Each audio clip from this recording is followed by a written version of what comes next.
Right now, the entire planet is watching the same thing. Billions of eyes, hundreds of countries, one ball. The World Cup is the closest thing humanity has to a shared religion. But behind every goal, every replay, every sponsor logo flashing on the boards, there's a number. Billions of dollars moving in the shadows. And for decades, that money has been tangled up with bribery, blackmail, fraud, and in some cases, actual blood. Here's a fact to start us off. Near one of the stadiums hosting matches in this very World Cup cycle, authorities have discovered hundreds of sets of human remains over the past few years. A grim reminder that the cities hosting the beautiful game aren't always beautiful at all. This is the first World Cup ever hosted by 3 countries at once. And depending on who you ask, it might be the most dangerous one in history. Not just because of what happens on the pitch, but because of what's happening around it. So today, we're going back to the beginning. We're going to trace how a sport built on an idea of peace and fair play turned into a financial empire, and how that empire became one of the most notorious corruption scandals in modern sports history. Let's get into it. To understand how we got here, we have to rewind over a century to the early 1900s. After the Industrial Revolution, people suddenly had something they'd never really had before: free time. Railways connected cities, travel got easier, and a simple game, kick a ball into a net, exploded in popularity across Europe and South America.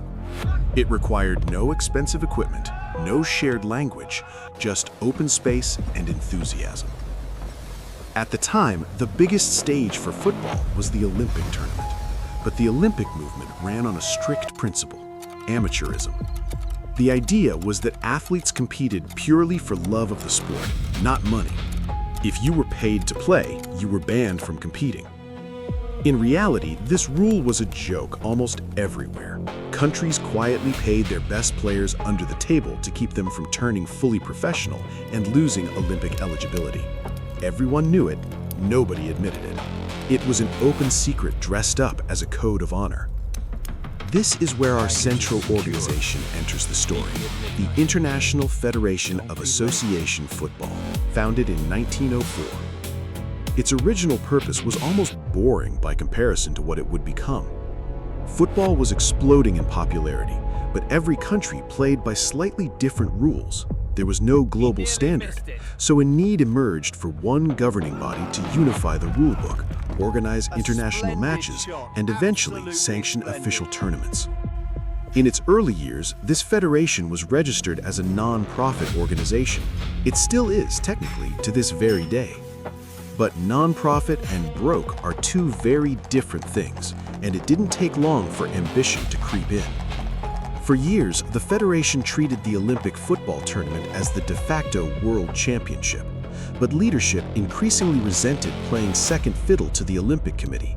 Why should the most popular sport on earth be a side event at someone else's party? Enter a key figure, the Federation's president in the late 1920s, a man who had lived through the horror of the First World War firsthand. He'd watched young athletes, footballers among them, die in trenches by the millions. Out of that experience came a genuinely idealistic belief. What if nations competed through sport instead of through war? What if football could be a substitute for the battlefield? It's the same idealism that founded the modern Olympics in the first place: peace through competition.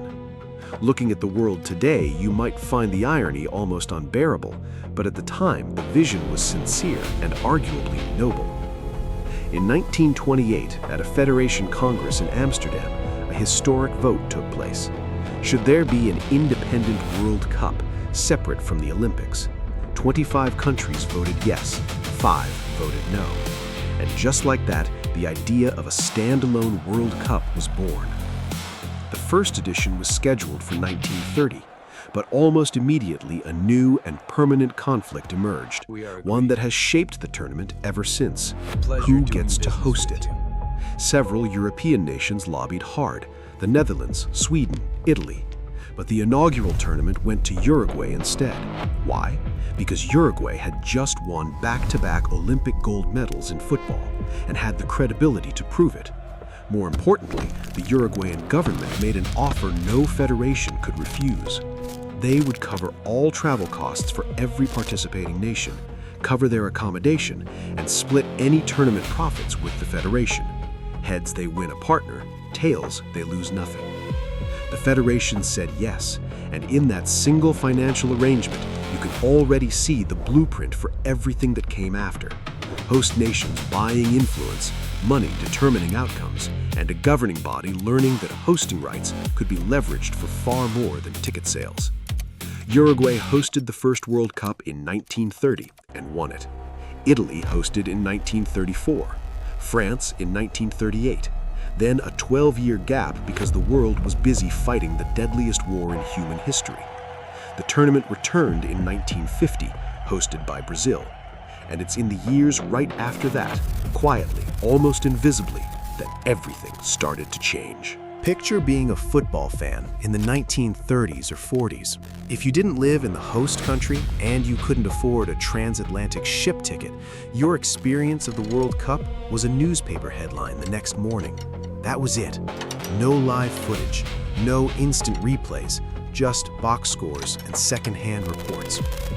Then came television. By 1954, the World Cup hosted in Switzerland became the first tournament broadcast live on TV.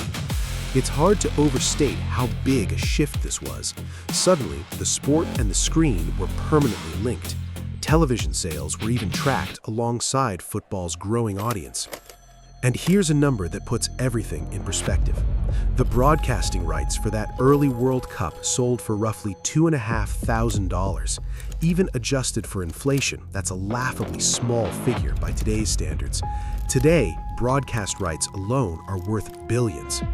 So what changed? By the 1970s, the Federation's internal finances were, frankly, a mess.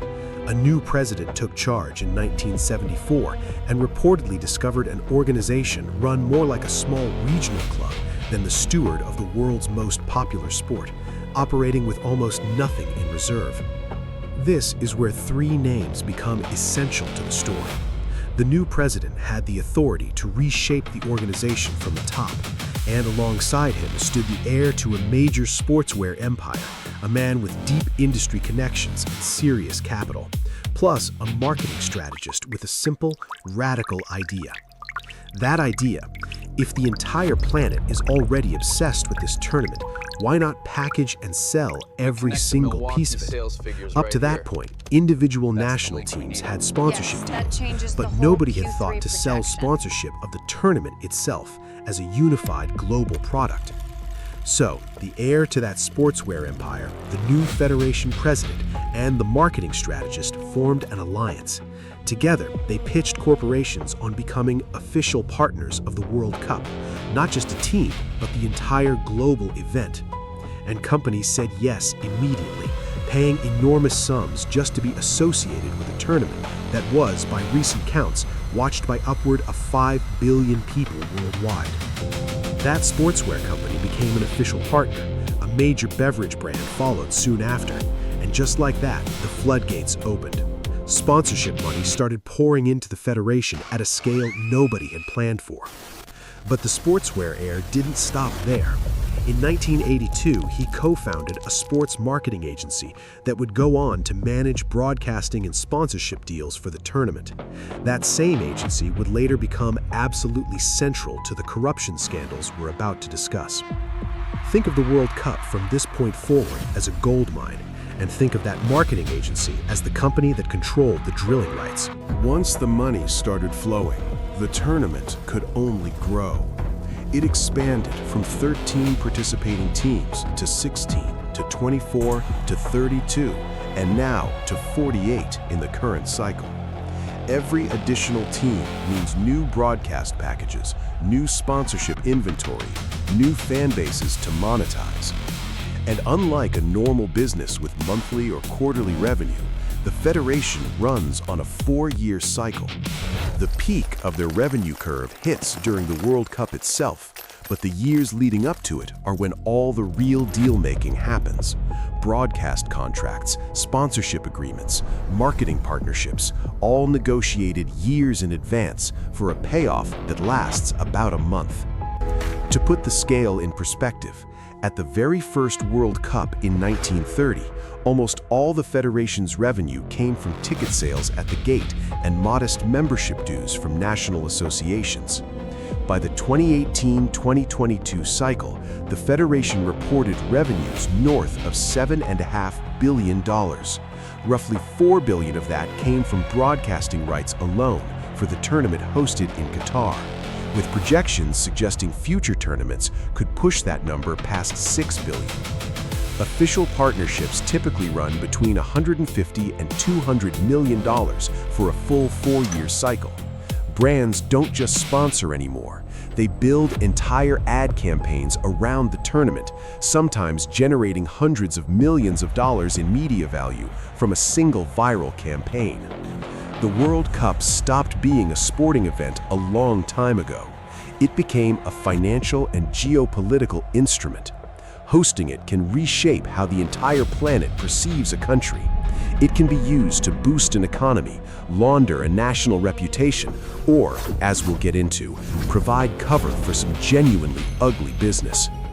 And an organization that controls something this powerful, with this much money flowing through it, and this little outside oversight, was always going to attract people who wanted a cut. There's a quote from a sports journalist that sums this up perfectly.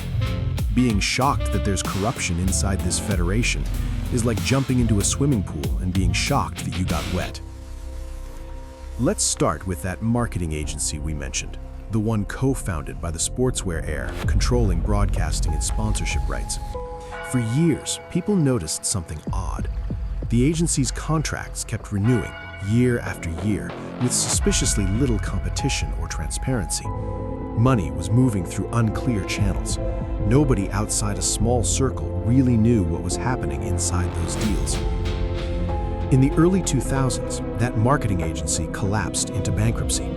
Swiss investigators dug into the wreckage and found evidence that bribes had been paid to numerous officials specifically to protect those long-term contracts from ever being renegotiated or opened up to competitors. Some names came out. There was a brief wave of public attention, but ultimately, very few consequences followed.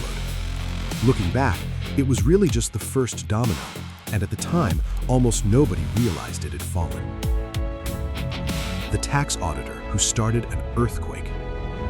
Now we jump to 2011, and one of the more entertaining threads in this entire story. A tax auditor in California, a man who, by total coincidence, happened to be a big football fan, came across a newspaper article. The piece detailed a financial investigation into a senior American football official, alleging suspicious transfers worth roughly $500,000. The official named in that article held a heavyweight position. He sat on the Federation's powerful executive committee, and he was also General Secretary of the Regional Confederation covering North and Central America and the Caribbean. This man was living an absurdly lavish lifestyle. He rented 2 separate apartments on the 49th floor of a luxury tower in Manhattan, one of them reportedly just for his pet. Private jets, extravagant parties, lavish dinners with huge guest lists, the kind of spending that makes you wonder how anyone affords it on an official salary. People nicknamed him Mr. 10% because his contract reportedly entitled him to a 10% commission on broadcasting and sponsorship deals he helped broker. Remember those multi-billion-dollar broadcast rights figures we mentioned earlier? Now imagine someone skimming 10% off deals of that size. The auditor's instinct kicked in. If this man is spending like this, what does his tax history look like? It turned out he hadn't filed a tax return in roughly 15 years. That gap was the opening law enforcement needed. U.S. federal investigators opened a sweeping inquiry into this man's entire life, building toward racketeering and money laundering charges aimed at the broader network of corruption inside the Federation. By late 2011, Agents confronted him directly and gave him a choice: cooperate or face prosecution. He chose to cooperate, becoming a confidential informant, wearing a hidden recording device into closed-door meetings with other officials. That single decision, one man trying to avoid prison, became the seed of one of the largest corruption investigations in the history of organized sport. In 2013, he formally pleaded guilty to racketeering, fraud, money laundering, and tax evasion. Prosecutors say bribes connected to him alone, tied to major tournaments over roughly 2 decades, totaled more than $150 million. The hotel raids. Fast forward to May 2015, a luxury hotel in Switzerland, a place Federation officials traditionally used as an unofficial headquarters before major meetings. Early that morning, Swiss police entered in plainclothes and began arresting senior officials room by room, some reportedly covered with bed sheets as they were let out to preserve some shred dignity in front of cameras. Simultaneously, in the United States, federal agents raided the offices of that regional confederation, hauling out boxes of documents, hard drives, and financial records. Even people who had spent years accusing the Federation of corruption and had been dismissed as conspiracy theorists for it, finally felt vindicated. One famous former player who'd spent decades calling the organization corrupt later said people used to think he was crazy. He wasn't.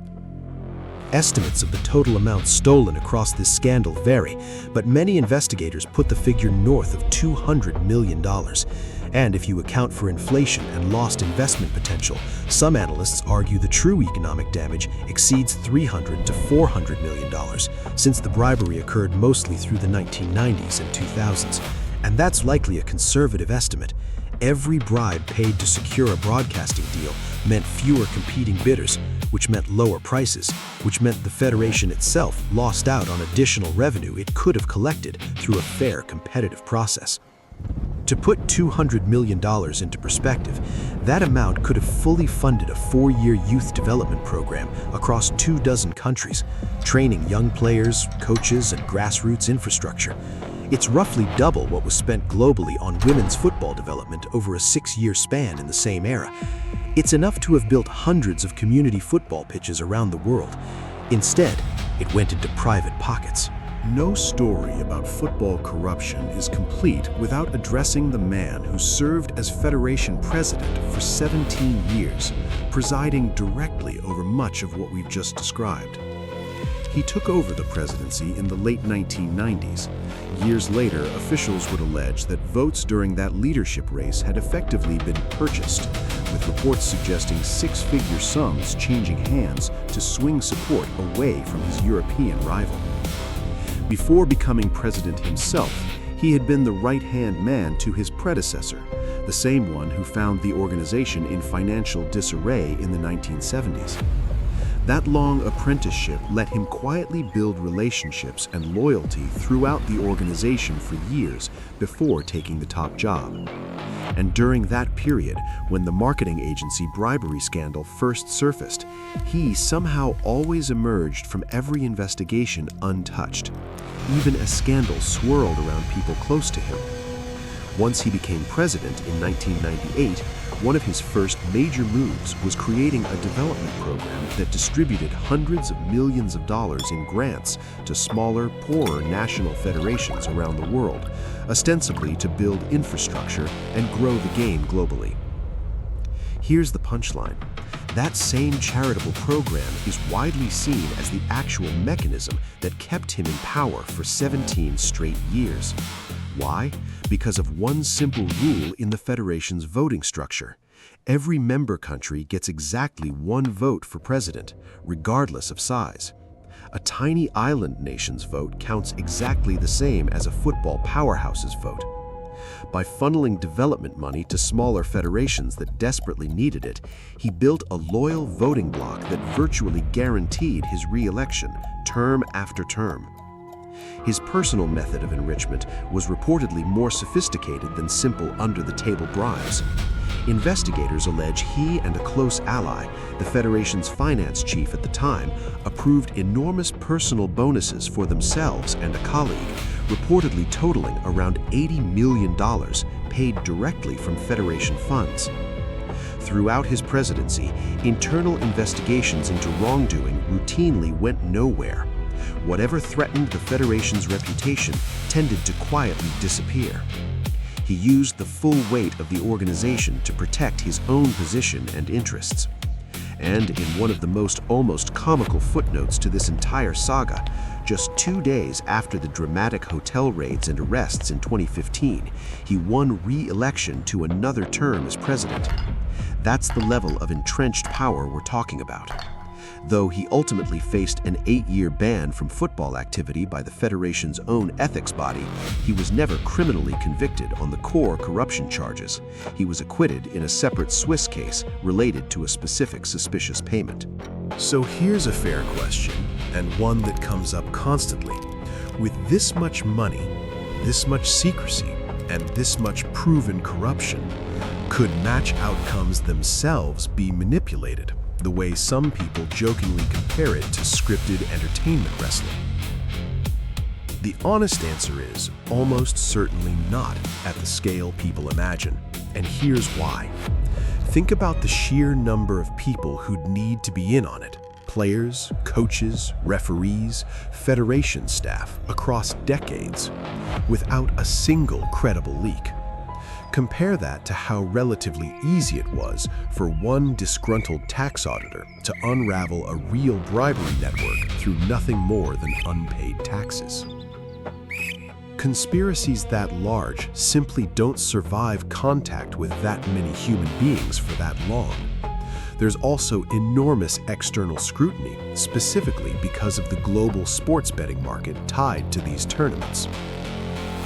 Regulators and betting companies have strong financial incentives to flag suspicious patterns. That said, match fixing tied to gambling absolutely has happened in football's history, sometimes with devastating personal consequences for the players involved. But that's a different, narrower phenomenon than the tournament itself being scripted, and it's a story for another video. Which brings us to now, to this World Cup. This is the first ever co-hosted by 3 different countries, featuring 48 teams and well over 100 matches spread across more than a dozen cities. That scale alone creates more points of vulnerability than any previous edition. Large gatherings of people moving through transit hubs, airports, train stations, ports are statistically higher risk environments, and concerns about targeted attacks tend to rise during events that concentrate this much media attention on a handful of locations. If any group with an extremist agenda wanted maximum global visibility for a message, a tournament like this is an obvious target of opportunity. Security incidents tied to one participating nation's training camp have already made headlines this cycle, a reminder that risk isn't hypothetical. There are also more mundane but very real friction points. Reports of certain national team delegations facing travel and immigration complications, training facilities dealing with local wildlife hazards, and the simple logistical chaos of coordinating a tournament this large across 3 different countries with 3 different sets of laws, infrastructure, and security protocols. And then there's the elephant in the room for one of the 3 host nations: organized crime. Cartels operate with enormous territorial influence in parts of that country, and in the recent past, a major cross-border operation led to the killing of one of the most powerful cartel leaders in the region. In the aftermath, there were real security crackdowns. Dozens of security personnel were reportedly killed in related clashes. So the obvious worry is, would a cartel retaliate by targeting the World Cup itself? Most analysts who study organized crime argue the opposite is far more likely. Cartels, above all, are profit-driven enterprises. A World Cup brings an enormous influx of tourists, and tourists, especially from wealthy nations with high rates of drug consumption, represent a far more lucrative and far less risky opportunity than staging an attack that would invite an overwhelming security response and crush the very tourism economy organized crime quietly profits from. From a purely business-minded, cold-blooded calculation, drawing law enforcement attention is the last thing a rational cartel leader wants during a month when spending money is at an all-time high. It's a genuinely unsettling thing to have to reason through, but it does help explain why, despite the headlines, all-out cartel violence targeting tournament venues remains a far less likely scenario than the more mundane risks: overcrowding, opportunistic crime, and the occasional security lapse that comes with hosting an event this enormous. We haven't even touched on the gambling side of things. Single-match betting volumes at the last World Cup reportedly topped $1 billion per game. That's a topic that deserves its own deep dive. So that's the journey. From a post-war dream of nations settling their differences on a football pitch to a financial empire worth billions, shadowed by decades of bribery, fraud, and outright theft. The frustrating part isn't even the scale of the corruption. It's what that money could have built instead. Pitches, youth academies, coaching programs in countries that never got the investment they were promised. Every dollar skimmed off the top was a dollar that didn't go toward the next generation of players who fell in love with this sport the same way all of us did. None of that erases what the World Cup is when the whistle blows and the ball is finally in play. But it's worth knowing what's happening just outside the frame, because understanding the business behind the beautiful game changes how you watch it. If you want a deeper dive into match fixing, the betting economy around football, or any other thread from this story, let us know in the comments. There's a lot more here worth unpacking. Thanks for watching.